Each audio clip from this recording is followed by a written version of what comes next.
Voici une question. Selon toi, quel pourcentage de joueurs utilisent la triche? Réfléchissez sérieusement. Combien d'entre eux les utilisent pour attraper tous les Pokémon, générer n'importe quel objet dans Minecraft ou verrouiller leurs ennemis dans Call of Duty? Peut-être 25-30%? Eh ben, selon une enquête menée par le fournisseur de logiciels de formation Pletch, 57% des joueurs ont admis avoir utilisé de la triche. De manière anonyme, bien sûr. Si utiliser des codes de triche en privé dans des jeux solo n'a pas vraiment d'impact négatif sur qui que ce soit, les utiliser en streaming pour battre publiquement des records mondiaux ou dans des jeux multijoueurs en ligne, voire dans des tournois, pose un énorme problème. Le besoin de tricher pour gagner en influence est devenu incontrôlable, mais tout le monde ne s'en tire pas à bon compte. Sur ce, découvrons d'autres joueurs pris en flagrant délit de triche.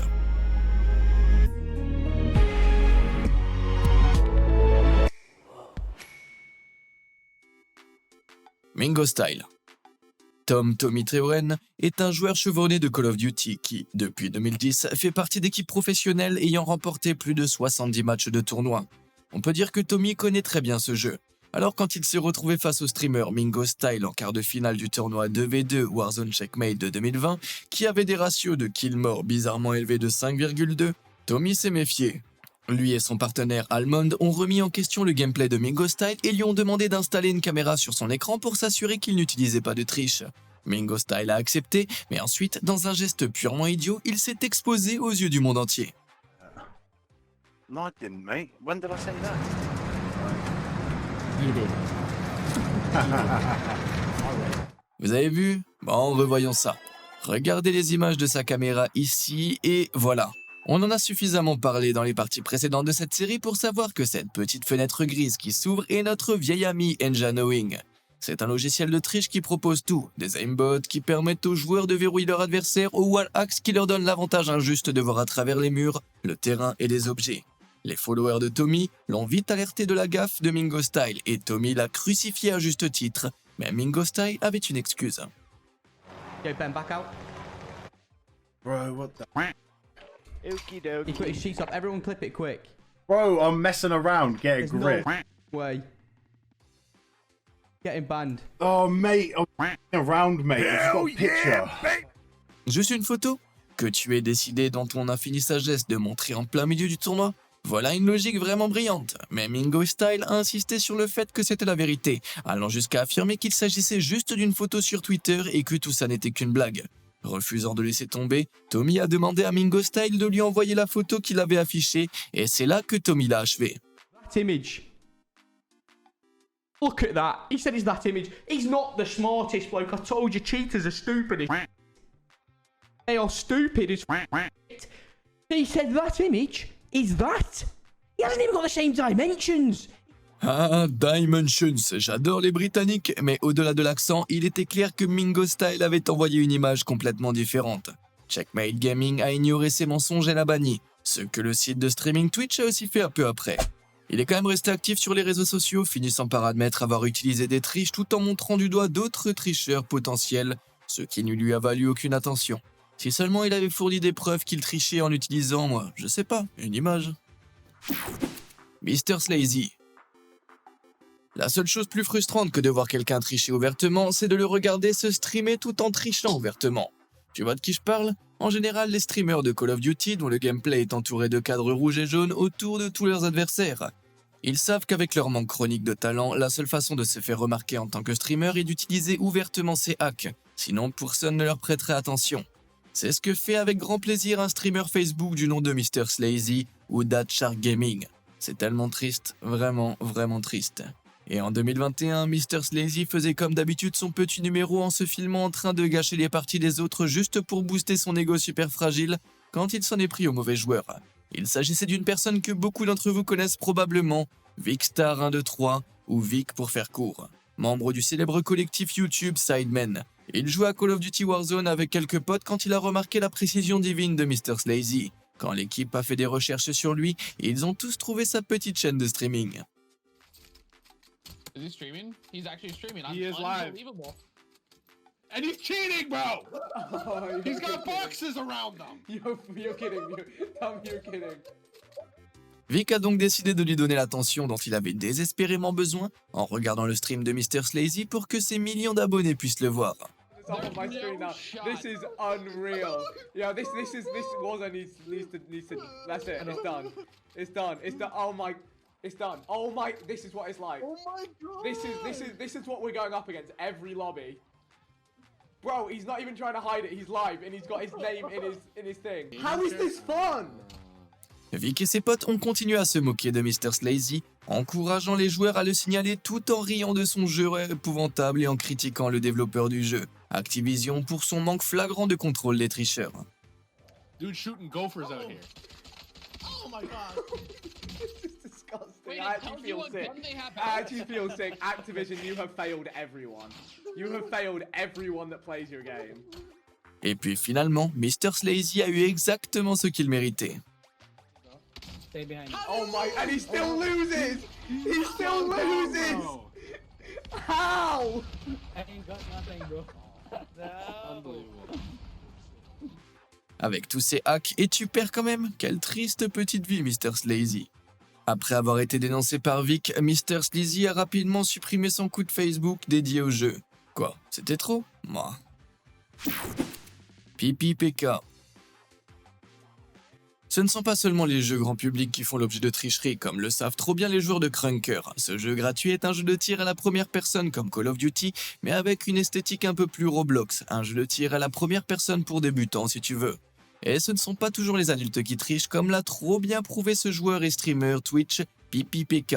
En 2018, ce gamin a eu la brillante idée de diffuser en streaming ses exploits sur Krunker, où il utilisait un aimbot et des wallhacks devant environ 3 personnes.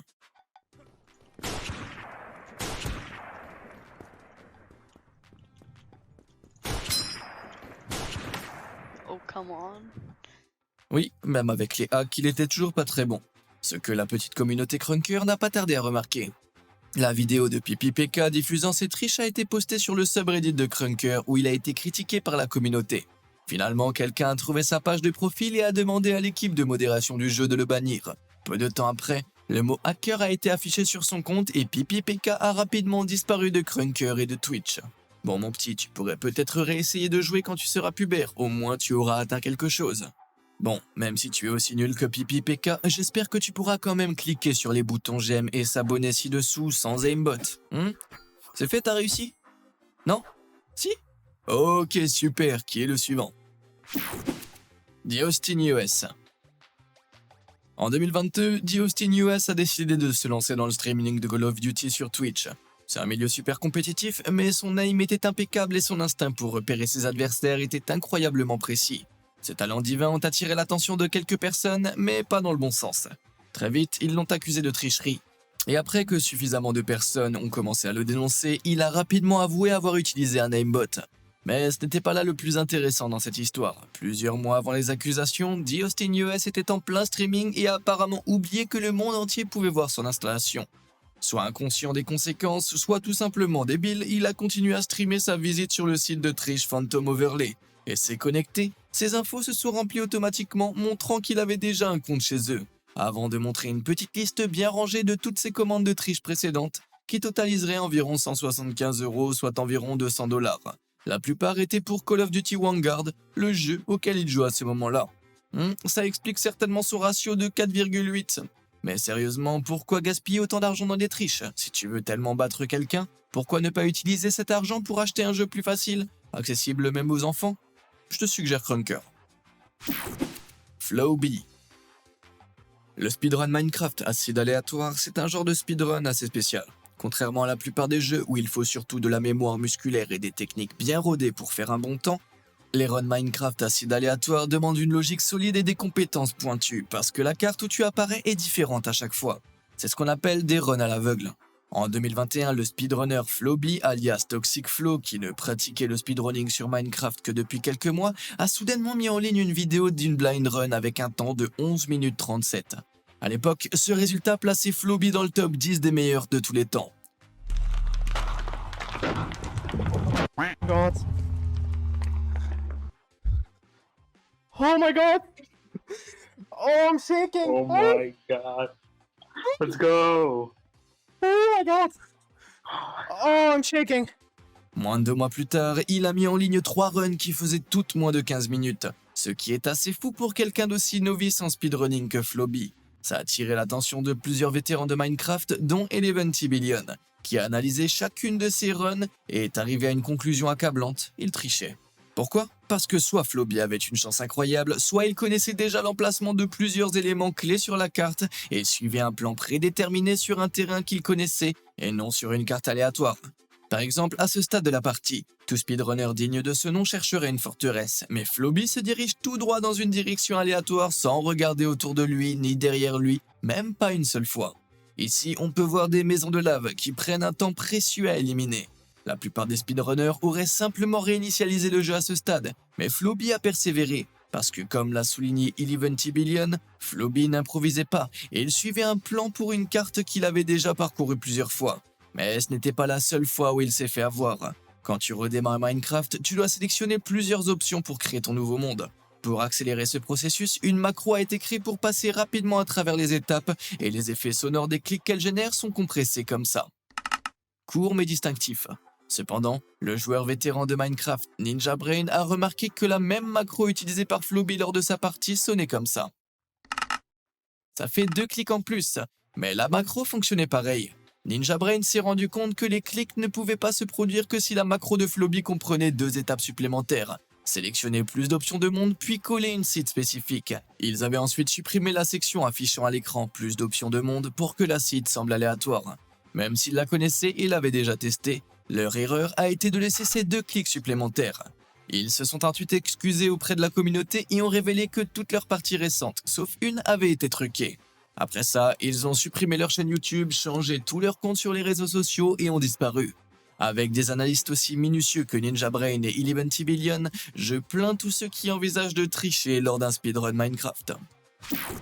ShivGTK. Pour montrer qu'ils ne trichent pas, certains streamers installent une caméra sur leurs écrans pour que leur public puisse voir leurs installations et vérifier qu'ils n'utilisent pas un autre écran caché avec des astuces. C'est exactement ce qu'a fait ShivGTK, un joueur populaire de Call of Duty, quand il a participé à un tournoi Vanguard 2021 avec une cagnotte de 7000 $. Ces 2 écrans avaient l'air clean, sans menu de piratage ou boîte rouge visible. Mais quand lui et son équipe ont battu l'équipe professionnelle d'e-sport Optic, tout le monde a commencé à regarder la caméra de surveillance un peu plus attentivement. En analysant une partie suspecte où Shiv posait une bombe, ils ont remarqué que sur la caméra de surveillance, un point blanc super petit traversait l'écran. Vous l'avez vu? Attendez, je vais zoomer juste ici, vous l'avez vu?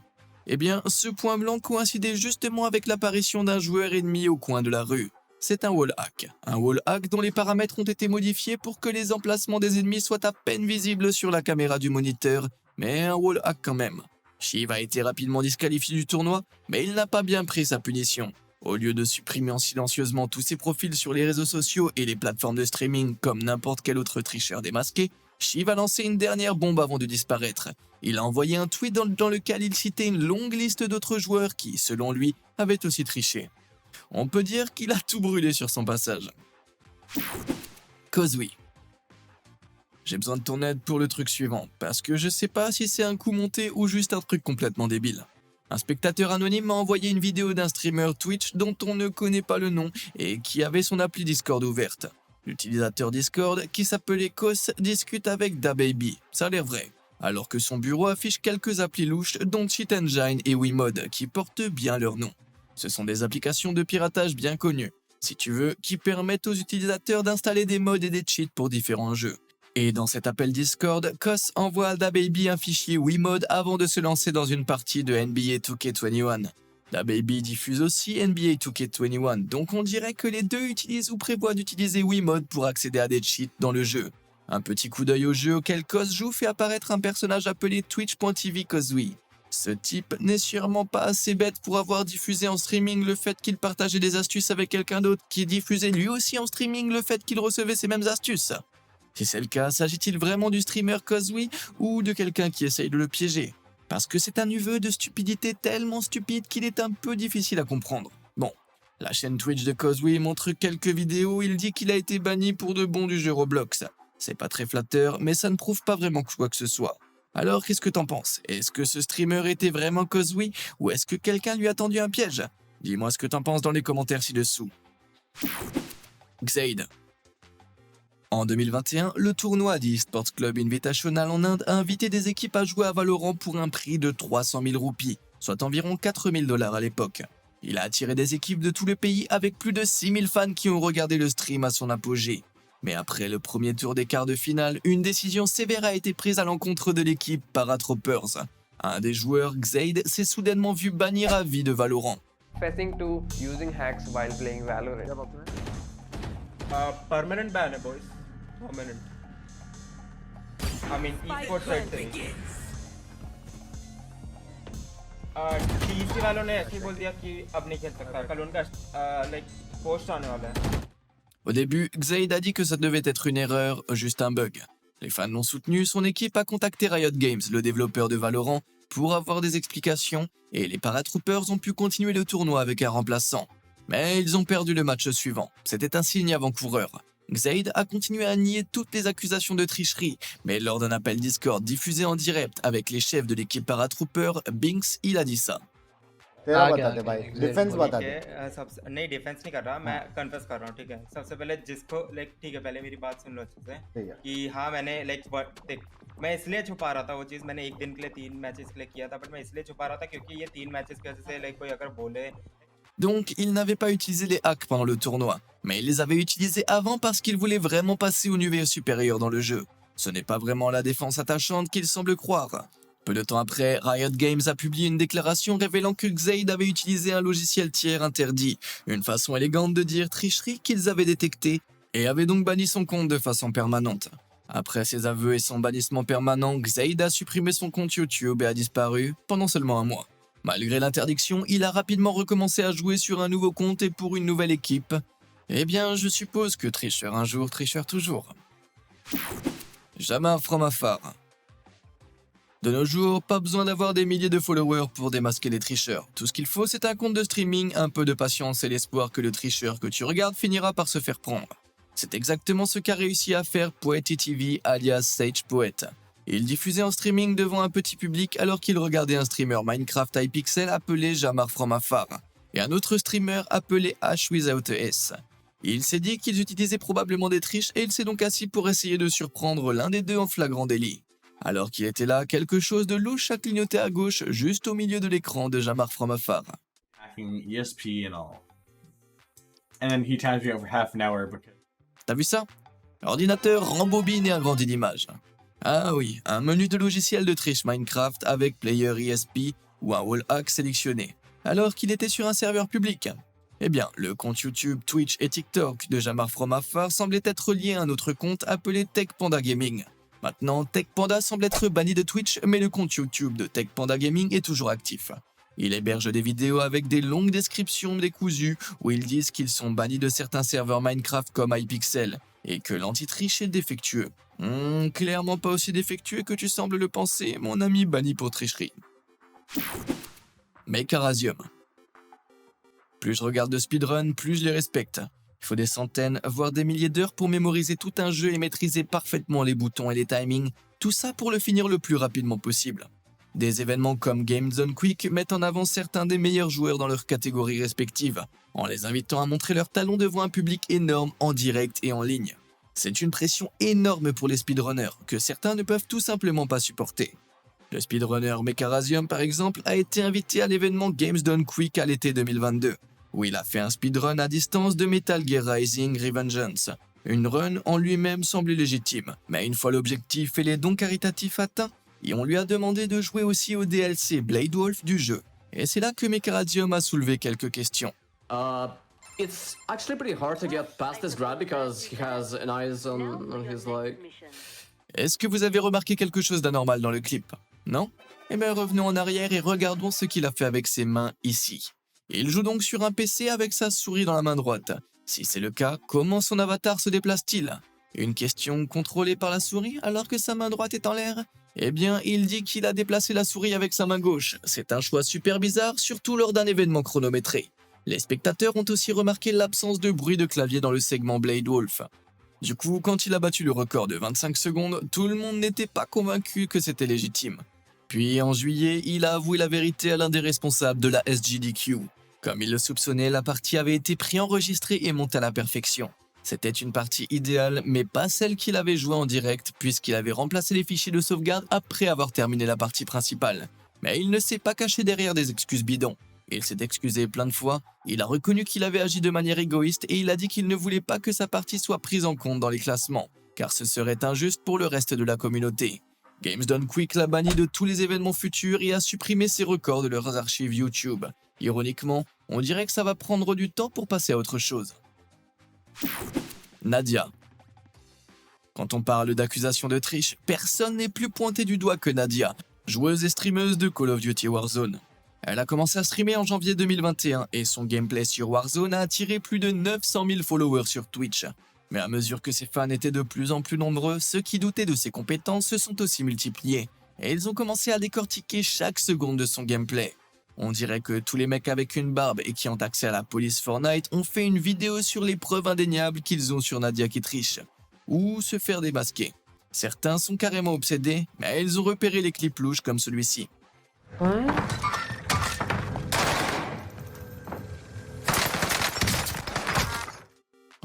Tirer sur un mur à l'endroit où cependant quelqu'un se tient derrière, c'est plutôt louche, ça pourrait montrer qu'elle utilise des wall hacks.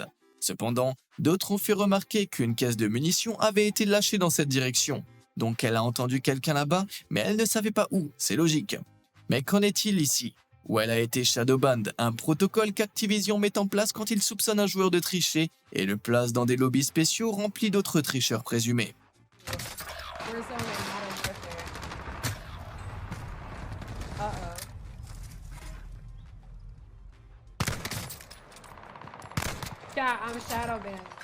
Les chasseurs de hackers ont vite dit que c'était une preuve indéniable qu'elle trichait, mais d'autres ont dit qu'elle avait joué depuis plusieurs endroits différents les jours précédents, imitant les effets d'un VPN, ce qui aurait pu déclencher le bannissement.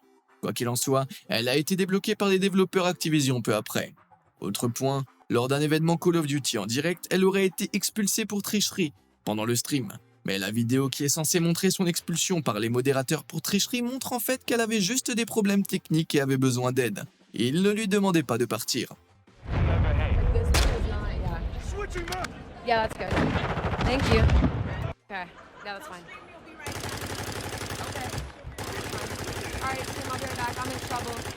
Certains sont allés plus loin, comme Rara qui a publié des messages qui auraient été envoyés par Nadia à une personne inconnue, affirmant qu'elle avait demandé à quelqu'un de débloquer des skins camouflage pour ses armes sur son compte.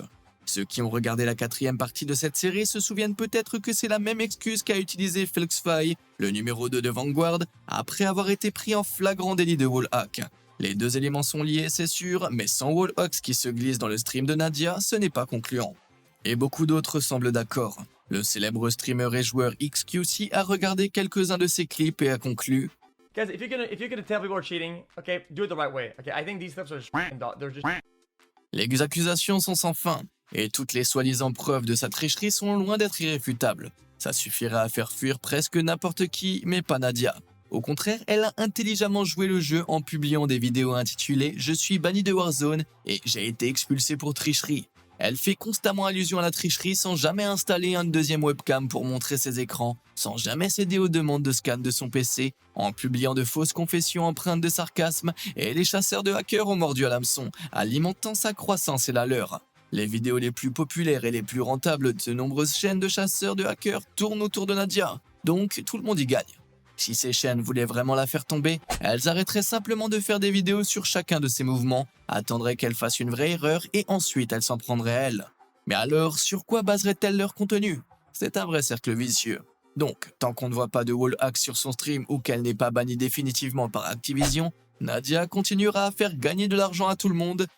Mais est-ce que vous pensez que Nadia triche? Dites-le moi dans les commentaires. Exonize. Tricher pour avoir de l'influence, c'est une chose, mais tricher pour mettre la main sur un cash prize, c'est encore pire. Et c'est ce qu'a fait le joueur turc et streamer pro sur Twitch Exonize en décembre 2022. Alors qu'il participait au Call of Duty Warzone World Classic avec une cagnotte de 100 000 $ à gagner, des soupçons ont été émis à son sujet quelques jours avant le début de l'événement. Il semblait viser ses adversaires à travers les murs, ce qui indiquait clairement qu'il utilisait probablement un wallhack.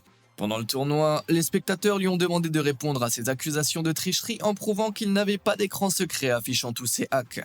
Devenu arrogant, il a ouvert ses paramètres d'affichage pour prouver qu'il n'utilisait que 2 écrans. Mais un troisième écran a été détecté dans sa configuration. Il a essayé d'expliquer qu'il s'agissait d'un bug et a donc installé une caméra sur son écran, ce qui a tout fait basculer. Pendant le tournoi, il a déplacé l'un de ses écrans et un menu inhabituel est apparu. Brother, check that. Ongelooflijk. Alienware. Cheats, hij laat zijn cheats zien. Au début, il a essayé de dire que c'était un menu d'affichage, ce qui était une meilleure excuse que de prétendre qu'il avait affiché une image, c'est sûr. Mais l'opinion publique a vite décidé que c'était plutôt un logiciel de triche. Activision s'est fait critiquer pour ne pas avoir vérifié le joueur et Exonies a supprimé tous ses comptes sur les réseaux sociaux et le streaming, comme s'il se sentait coupable. Ouais, quelle tragédie. Est-ce que tu connais d'autres gamers qui ont été pris en flagrant délit de triche et qui n'apparaissent pas dans cette vidéo ou dans les précédentes de la série? Parce que ça commence à faire beaucoup là. Dis-le moi dans les commentaires ci-dessous et comme d'habitude, jusqu'à la prochaine fois, merci de nous avoir suivis.